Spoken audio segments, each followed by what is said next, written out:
Hello, traders. FX Pip Collector here. Today is Wednesday, July 24th, and I'm going to be analyzing the US dollar Canadian, starting on the monthly, working my way down to the 1 hour time frame for the full top down analysis.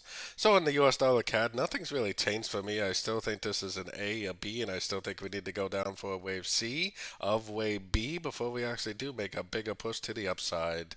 So, taking it down to the weekly time frame. On the weekly time frame, I'm still looking at this as possibly like a downtrend wave one. I still think this looks like a possible ABCDE. Now, it may actually go up and take out these highs. I mean, it definitely is possible. I am definitely looking for longs on sort of time frames anyway, so if it does keep on going up, not too big of a deal. I still suspect that it could make a lower high and continue back down for wave three, or maybe it'll make an equal high, reject that structure, and then continue down from there.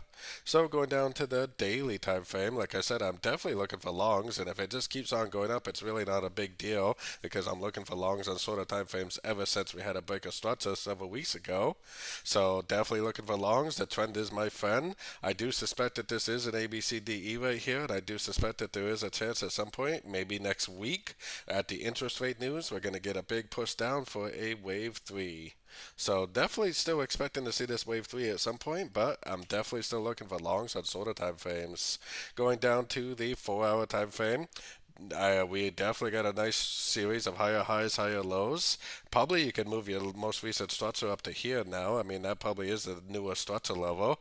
I personally am only looking for longs, and I'm only looking to go long on shorter time frames when I see an ABC three-wave pullback. So going down to the 1 hour time frame, until the higher time frames give me some reason to think otherwise, like a break of structure to the downside on someplace between the daily and 4 hour time frame, I personally am definitely looking for longs. I would be looking to go long here. I'd be looking to go long here. I'd be looking to go long here. I definitely would not be looking to go long here. I would have to see some sort of a three-way pullback in order to go long. So if it does make a move to the downside, that's great news for me because I'll be looking to go long again for the continuation of the uptrend, at least until the 4 hour to daily time frame tell me that this uptrend is over. I am definitely doing nothing but looking for longs on these sort of time frames. So don't forget to join my free Discord channel, which is linked over here in the corner. And as always, thank you and happy trading.